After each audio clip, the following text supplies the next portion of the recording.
আমরা পশ্চিমবাংলার আমূল পরিবর্তন করে দেবো, পাল্টে দেবো, আপনার স্বপ্নের বাংলা বানিয়ে দেবো।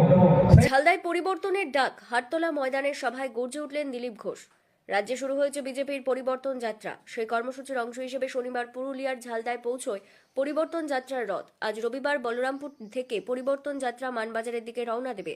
শনিবার ঝালদা শহর পরিক্রমার পর হাটতলা ময়দানে অনুষ্ঠিত হয় পরিবর্তন সভা।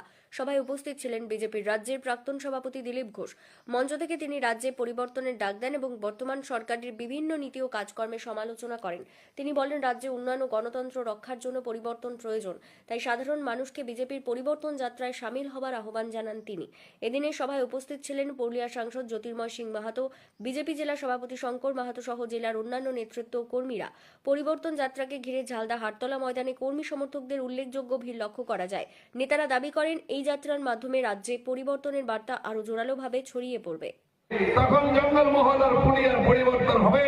তাই আমার আপনাদের কাছে আবেদন, প্রার্থনা, এইবার বাগমুন্ডি থেকে বিজেপির এমএলএ কে কলকাতার বিধানসভায় পাঠান, আমরা আপনাদের সমস্ত শর্ত মঞ্জুর করে দেবো। আমরা পশ্চিমবাংলার আমূল পরিবর্তন করে দেবো, পাল্টে দেবো, আপনার স্বপ্নের বাংলা বানিয়ে দেবো। সেই বাংলা, যেই বাংলায় চাকরি চুরি হবে না, বালি চুরি হবে না, পাথর চুরি হবে না, কয়লা চুরি হবে না, আপনার বাড়ির সামনে কলে জল চুরি হবে না, আপনার ছেলে মেয়েদের